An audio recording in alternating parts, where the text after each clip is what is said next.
Cuán firme cimiento se ha dado a la fe de Dios en su eterna palabra de amor. Con el propósito de compartir con usted las inmutables verdades de la palabra de Dios, presentamos A través de la Biblia, un estudio detallado y sistemático de toda la Biblia que le ayudará a conocer lo que Dios ha revelado para nuestro provecho espiritual. Estos estudios bíblicos fueron diseñados y elaborados por el Dr. J. Vernon McGee, versado maestro de la Biblia, quien dedicó la mayor parte de su vida a la enseñanza clara y sencilla de la palabra de Dios. Acompáñenos, pues, mientras avanzamos en nuestro recorrido a través de la Biblia. Cuán firme cimiento la palabra de Dios. Es un gozo estar nuevamente con usted, amigo oyente, para traerle otro estudio de la serie A través de la Biblia.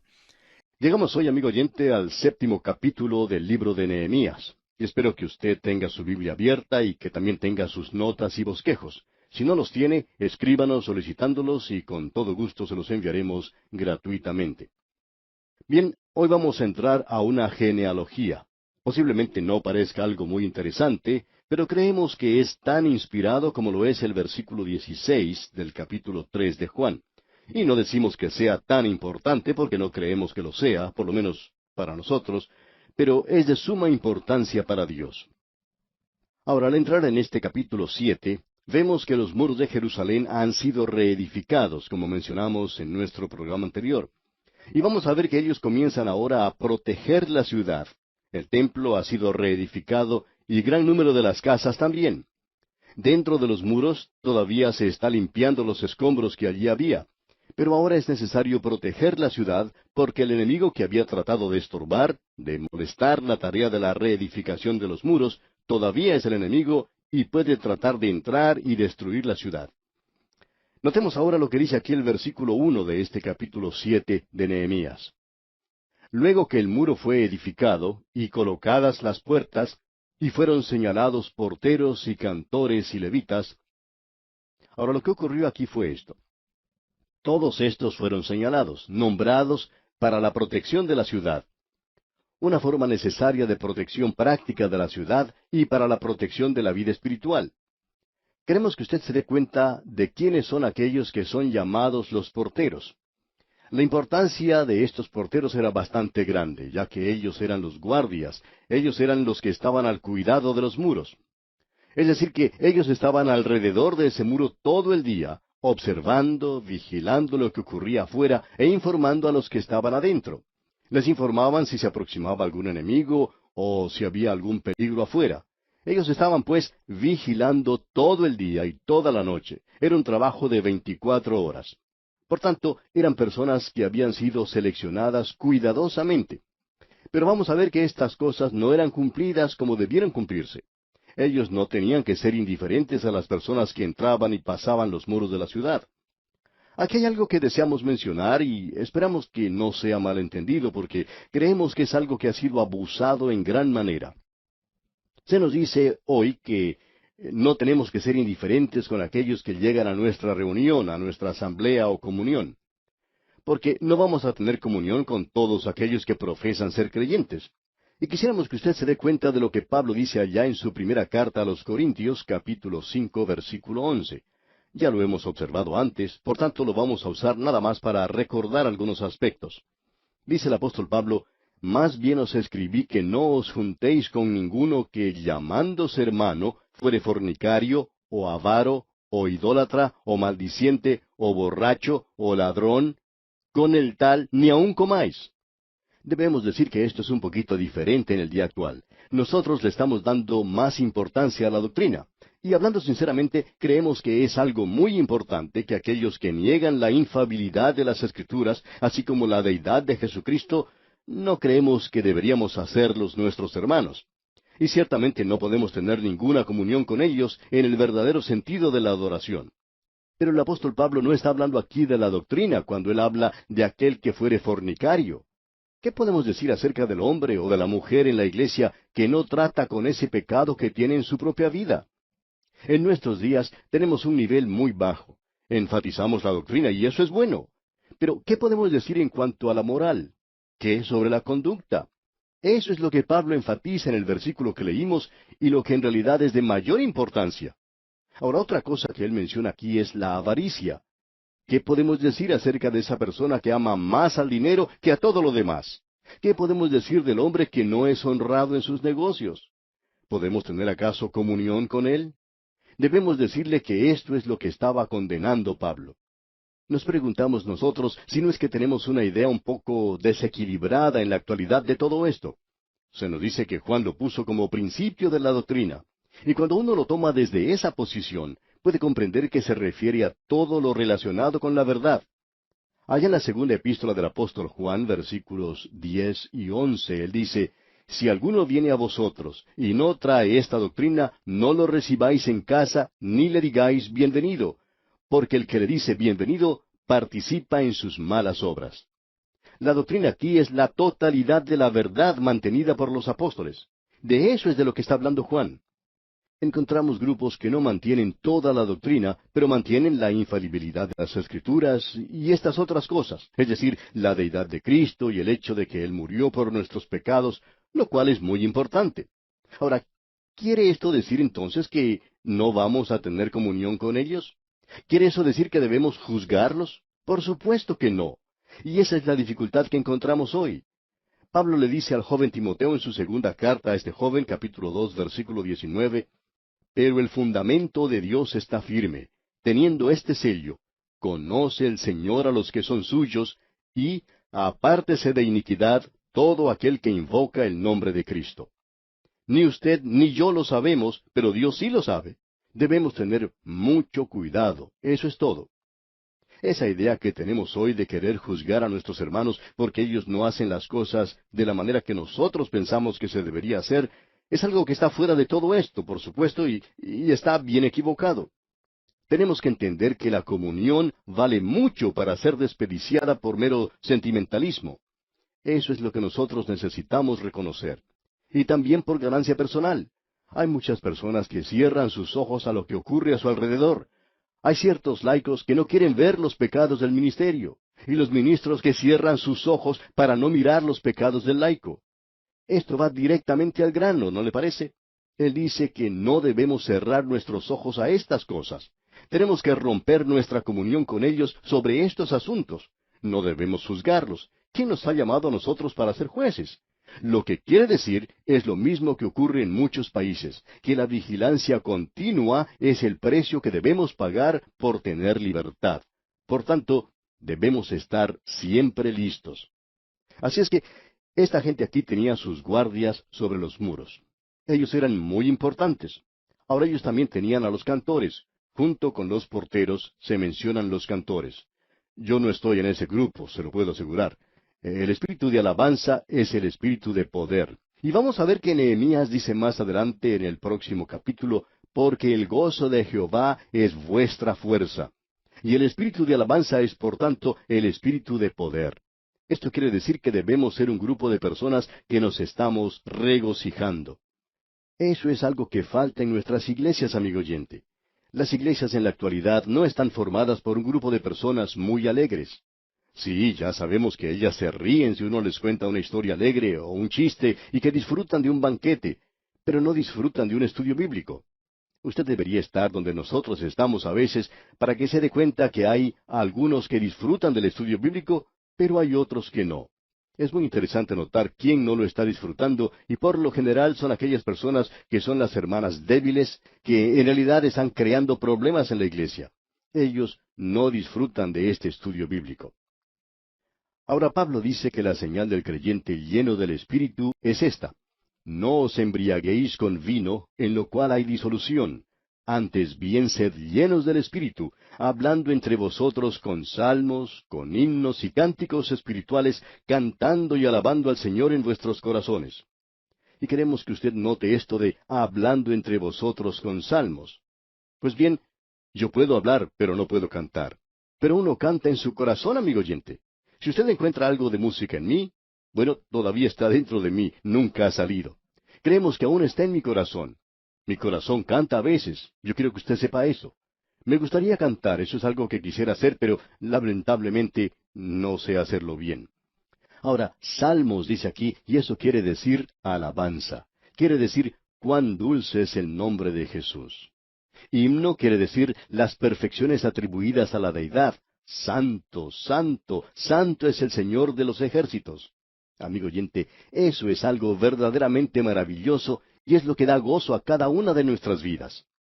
Cuando usted está andando en la voluntad de Dios, y usted se encuentra en el mismo centro de su voluntad, y está manteniendo comunión con Él, es algo cierto que usted va a estar lleno de gozo en su vida. Estas cosas que tenemos aquí son algo maravilloso en realidad. Y esto hacía de esta ciudad algo admirable, el poder tener estos porteros y cantores. Y eso no era todo, sino que también tenían levitas. Ellos también habían sido seleccionados o señalados.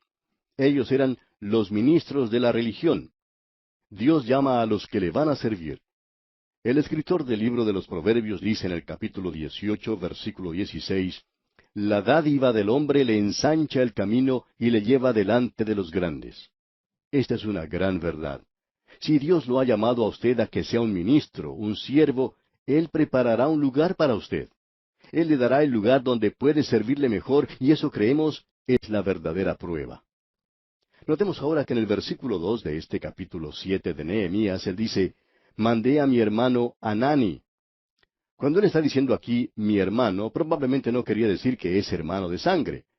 Hay algunos que dicen que es el hermano de Nehemías, otros que es simplemente un compatriota. Una de las cosas que podemos considerar es que al comienzo del libro de Nehemías, cuando éste se encontraba todavía en el palacio en Susa, uno de sus hermanos de Jerusalén llegó, y es la misma persona que se menciona aquí, y que era el mismo Hanani.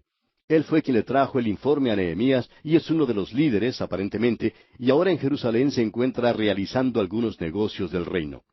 Entonces Nehemías dice en el versículo 2, mandé a mi hermano Hanani y a Ananías, jefe de la fortaleza de Jerusalén. Y Nehemías les da a ellos el cuidado de la ciudad de Jerusalén. ¿Por qué nombra a Nehemías como jefe de la fortaleza? ¿Acaso porque era un hombre educado y había ido a algún seminario? ¿Es eso lo que dice su Biblia? En la mía tampoco lo dice, amigo oyente. Dice, porque éste era varón de verdad y temeroso de Dios más que muchos. Él era un hombre fiel, no educado. Y quisiéramos que muchos de los estudiantes en los seminarios en la actualidad entendieran bien esto. No queremos de ninguna manera ser malentendidos, por favor. Necesitamos ministros, pastores bien educados. Y este fue el comienzo del sistema escolar en los Estados Unidos. Y la razón fue precisamente que querían un ministerio bien educado, y es necesario. Pero uno puede hacerse sedentario en algo como esto, si siempre sigue en la misma dirección. Hay muchos hombres hoy que aparentemente no tienen el suficiente carácter, pero que son educados. Alguien dijo, es posible educar hasta a los tontos. Y eso es verdad. Hay muchos tontos educados en este mundo, no solo en el ministerio, sino en todas partes. Pero lo que Dios quiere, amigo oyente, es fidelidad. Y se requiere de un mayordomo que sea hallado fiel. Eso es lo de suma importancia. Amigo oyente, ¿puede depender su pastor de usted? ¿Puede Dios depender de usted? Eso es lo importante. ¿Pueden depender de usted sus amigos y hermanos creyentes? ¿Es usted fiel? La educación es buena si usted es fiel. Si no, no tiene ningún valor. Cuando uno no es fiel, no tiene ningún valor. Notemos ahora lo que dice el versículo 3 de este capítulo 7 de Nehemías. Y les dije, no se abran las puertas de Jerusalén hasta que caliente el sol, y aunque haya gente allí, cerrad las puertas y atrancadlas. Y señalé guardas de los moradores de Jerusalén, cada cual en su turno, y cada uno delante de su casa. Las entradas debían ser observadas durante todo el día, y durante la noche todos tenían que estar bien vigilantes porque no sabían lo que podía ocurrir. Cada uno tenía que cuidar por lo menos su propio hogar. Así que Dios nos hace responsables por lo menos por nuestro propio hogar, aquellos que están más cerca de nosotros. El Señor Jesucristo dijo, Lo que te digo a ti, lo digo a todos. Velad. Esa tendría que ser la actitud de todo creyente. Ahora el versículo 4 dice, porque la ciudad era espaciosa y grande, pero poco pueblo dentro de ella, y no había casas reedificadas. O sea que no estaban todas terminadas en esta ocasión. Quizá un hombre podría estar interesado en edificar su propia casa y olvidarse de su tarea de vigilar y cuidar. Y usted puede apreciar en la forma en que todo había sido reedificado, en una mano la cuchara de albañil o el palustre, y en la otra la espada. Y esa es la forma en que nosotros tenemos necesidad de utilizarlas hoy en la obra del Señor. Ahora, en el versículo 5 comienza la genealogía del primer remanente. Y quisiéramos que usted tome nota de esta genealogía porque es muy importante. No la vamos a leer toda porque puede suceder que muchos aparatos de radio sean apagados si lo hacemos, pero creemos que vale la pena leerlo y vamos a recomendarle que usted lo lea en la comodidad de su hogar. Es la misma genealogía que se menciona en el capítulo 2 de Esdras. Ahora, ¿por qué gasta Dios tanta tinta en presentar dos veces la misma genealogía? Bueno, permítanos decirle por qué. La palabra de Dios dice que los justos están siendo recordados eternamente. Dios dice, yo conozco a esa gente y quiero que usted sepa que los conozco. Él ha colocado estos nombres aquí y lo hace por duplicado, como si fuera una copia con papel carbón.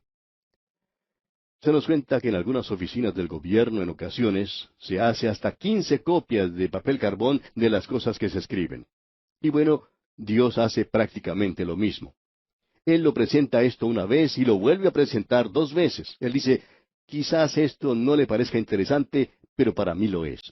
Yo conozco a cada uno de ellos. Son míos. Y estos son los que están en el libro de Dios. Esto es simplemente una hoja del libro de las memorias de Dios. Dios dice, yo escribo sus nombres. Ellos fueron fieles.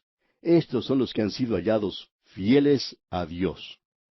Usted puede encontrar muchos de estos en las Escrituras. Aquí en el tercer capítulo teníamos uno. En el capítulo 49 de Génesis tenemos la lista de los 12 hijos de Jacob. También tenemos la lista de los valientes de David allá en el segundo libro de Samuel. Otra vez lo vemos en los primeros 10 capítulos del segundo libro de Crónicas. Allí no vemos otra cosa que nombres. Ahora, el capítulo 16 de la epístola a los Romanos, en su mayor parte, es una lista de nombres, como sucede también en el capítulo 11 de la carta a los Hebreos. Nombres de personas que se presentan una y otra vez en la palabra de Dios. Ahora, estos son simplemente nombres para nosotros, pero Dios los recuerda a ellos. Esto es maravilloso, amigo oyente. Veamos ahora algo de eso. No vamos a leer todos estos nombres, por supuesto, pero leamos los versículos 5 y 6. Entonces puso Dios en mi corazón que reuniese a los nobles y oficiales y al pueblo, para que fuesen empadronados según sus genealogías. Y hallé el libro de la genealogía de los que habían subido antes, y encontré en él escrito así: Estos son los hijos de la provincia que subieron del cautiverio, de los que llevó cautivos Nabucodonosor, rey de Babilonia, y que volvieron a Jerusalén y a Judá, cada uno a su ciudad. Y luego sigue la lista de todos ellos. Estos nombres están escritos en el libro de la vida del Cordero. Y aquí están. No sabemos nosotros quiénes son ellos. Descendamos ahora hasta el versículo 7, y allí encontramos a los hijos de Azgad. Ahora, ¿quién sería este Azgad? Bueno, amigo oyente, Azgad fue un hombre que fue llevado al cautiverio en Babilonia. Sus padres fueron allí con toda su familia. Pasaron 70 años, quizá ahora ya hayan pasado más, podemos suponer que unos 100 años. Esta familia se ha ido multiplicando y ya tenemos muchos de ellos. Cada uno de estos 2622 podían decir, yo soy pariente de Azgad, soy un israelita. Alguien le podía preguntar, ¿sabe usted qué es un israelita? Y él podía contestar, seguro, Azgad fue mi tatarabuelo y yo sé quién soy. Hay quienes hoy dicen, bueno, pienso que soy un hijo de Dios, espero ser un hijo de Dios. Amigo oyente, ¿no sabe usted si es un hijo de Dios? ¿No sabe si está confiando en Cristo? Él dice, el que tiene al Hijo, tiene la vida. ¿La tiene usted? Él dice, el que tiene al Hijo. Entonces, ¿lo tiene usted? ¿Ha confiado usted en Él? Bien, entonces, usted tiene la vida. Es que yo no quiero jactarme de eso, dice usted. Usted no se está jactando de eso, amigo oyente. Usted cree en Dios, y si usted no cree en Él, entonces le está haciendo a Dios mentiroso. Él dice que el que tiene al Hijo tiene la vida. Ahora, ¿tiene vida usted? Usted la tiene, ¿y con qué autoridad? Porque Él dice que es así, y esto ha sido escrito. Los hijos de Asgad, pues, podían decir, mire, aquí está escrito, aquí está mi nombre escrito, yo sé quién soy. Pero hay algunos que no podían decir esto. Leamos el versículo 61 de este capítulo 7 de Nehemías. Y estos son los que subieron de Tel Mela, Tel Arsa, Kerub, Adón e Imer, los cuales no pudieron mostrar la casa de sus padres ni su genealogía si eran de Israel. Ellos no sabían, no tenían conocimiento de dónde venían. Decían, bueno, creo que soy de aquí, espero serlo, trataré de serlo. Amigo oyente, eso no le va a ayudar a nadie. Usted tiene que saberlo, tiene que estar convencido. Esta gente aquí no podía demostrar su genealogía, ¿y qué pasó? Bueno, ellos fueron quitados de ese lugar. Leamos el versículo 64 de Nehemías capítulo 7. Estos buscaron su registro de genealogías y no se halló, y fueron excluidos del sacerdocio. Ellos no pudieron declarar su genealogía. Y usted, amigo oyente, no solo tiene que ser salvo, sino que usted tiene que saber que es salvo. Notemos algo ahora. Quizá alguien diga, bueno, ¿y cómo podían saberlo? Pues bien, allí estaba el Urim y el Tumim en el pectoral que usaba el sumo sacerdote, y eso mostraba la voluntad de Dios. Ese era el discernimiento del sacerdocio. Amigo oyente, ¿tiene usted vida eterna?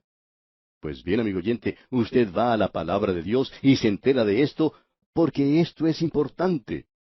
Ahora pasemos al versículo 73, que es el último versículo de este capítulo 7 de Nehemías, y allí leemos, y habitaron los sacerdotes, los levitas, los porteros, los cantores, los del pueblo, los sirvientes del templo, y todo Israel en sus ciudades.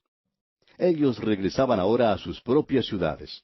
Este hombre Nehemías ha hecho una obra fantástica, pero él no ha finalizado aún.